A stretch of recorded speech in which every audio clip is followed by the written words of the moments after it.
So we come on to thinking about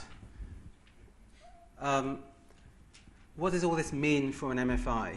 When I say not all microfinance is good, when I say that it's about how you do microfinance, impact's not automatic, what does it mean practically for microfinance?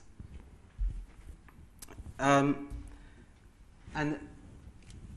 what I want to talk about briefly is the idea of how do organizations deal with delinquency. We hear a lot about organizations that have very high repayment rates. You often hear 99% repayment rate, 100% repayment rate. It's astounding. Poor people are bankable, they repay the money. You often hear people saying things like, well, as long as people repay their loans, they come back for more, we must be doing good. What more do we need to know? If we think about delinquency management, if you think about what actually happens when somebody threatens to not repay the loan, how does that work? What is happening to that person? How does the organization get its money back?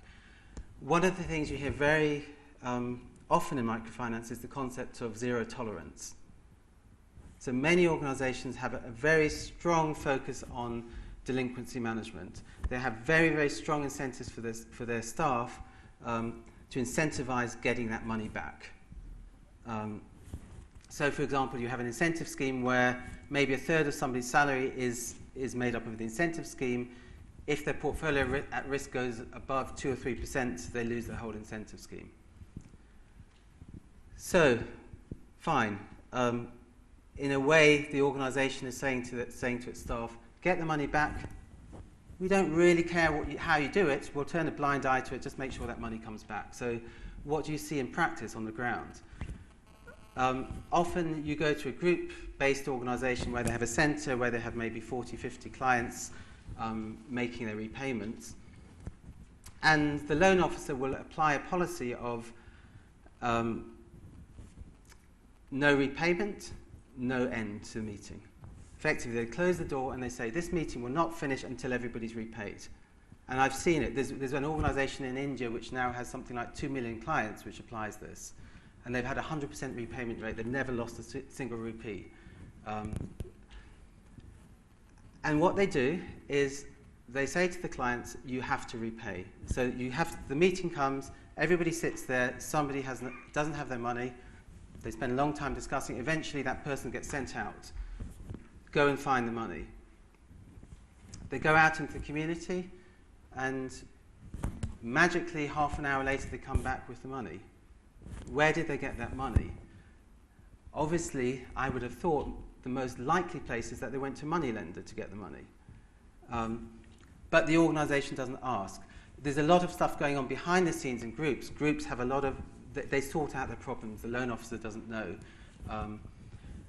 But what you start seeing is often where there's a high delinquency, you have a very high exit rate. So maybe 20 or 30% of clients leave between each loan cycle. Yet leaving is not necessarily bad. Leaving in high numbers often reflects problems taking place. So at the extreme, you have the situation I saw in Kenya, where problems are happening, there's not an awareness of why it's happening, and people are repaying the loans. The organization thinks it's doing well.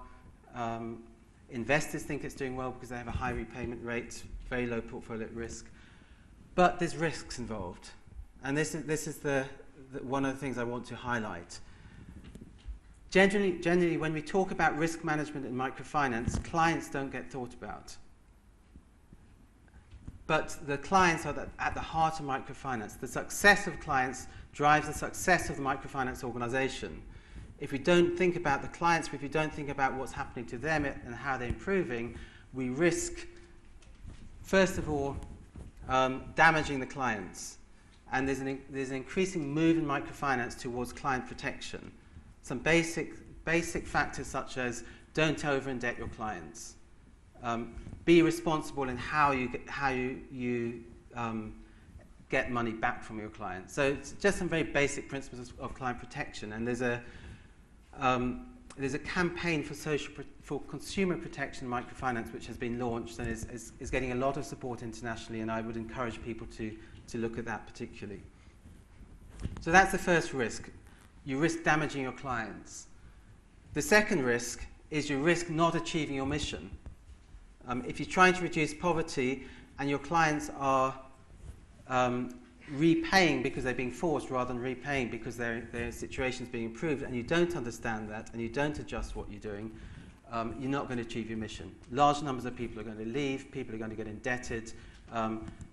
You may be having benefits for a proportion, but not as much as you could do. And the third thing is the risk to the MFI and the risk to investors. If your MFI is basing its practice on a lack of understanding of its clients, on a zero-tolerance policy which is forcing people to repay rather than encouraging repayment based on capacity, there's a real potential problem for that organisation. You may not see it immediately, it may not be in 1 year, 5 years, even 10 years, but the foundations of that organisation are not based on successful clients. And I would very much argue that social performance and financial performance need to go hand in hand, that to be a successful microfinance organisation, you need to build successful clients. So just some very quick practical examples of what this might mean in practice. So I've talked about the incentive schemes for loan officers. The common incentive scheme that you get would emphasize number of clients, portfolio risk, portfolio size. How much money are you giving out? How many clients do you have? How much money is coming back?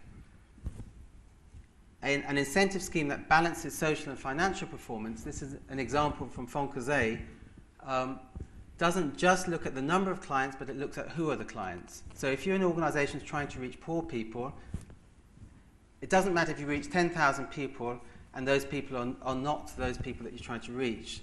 You need to know what percentage of the clients are your target clients. So if you're trying to reach people below the poverty line, are they below the poverty line? It's a very common thing you see in microfinance where organisations say they're reaching certain clients, but they're actually reaching other clients. Obviously, portfolio at risk must be in there, it's important. A third indicator, which is a very good one that organisations are starting to use, is client retention. As I say, client retention isn't always good, but often you can say maybe 10% of client exit is normal, is good. Once it starts getting to 20 or 30%, you've got a problem. And thirdly, in Consortium, they look at graduation to the next product level. As I said, they have this staircase. Their aim is to get people to progress from step to step. So they're incentivizing clients who graduate. So if the loan officer's client graduates, they get a bonus for that. And that's saying to the loan officer, our success depends on our client's success. You get rewarded if the clients are successful. So that's just a quick overview of some of the issues related to social performance in a very practical way. And I just want to highlight the work of the Impact Consortium. As I said, we're very much focusing on the practical side of how do organisations manage social performance. We have a practice guide that was launched a couple of months ago. We have a network of individuals and organisations, provide resources, training, technical support. And if anybody's interested, please visit the website. I also want to highlight Consortium in Haiti as an organisation that I don't actually have a stake in, but I've been working with them over the last couple of years. And I think this is a very good example of an organisation that has a very holistic approach, is very much trying to balance financial and social objectives, and certainly would be an organisation worth supporting if anybody is looking for an organisation to link with. I've left some information about them at the back there if anybody wants some. So, thanks very much everyone, and we'll have some questions later, I think.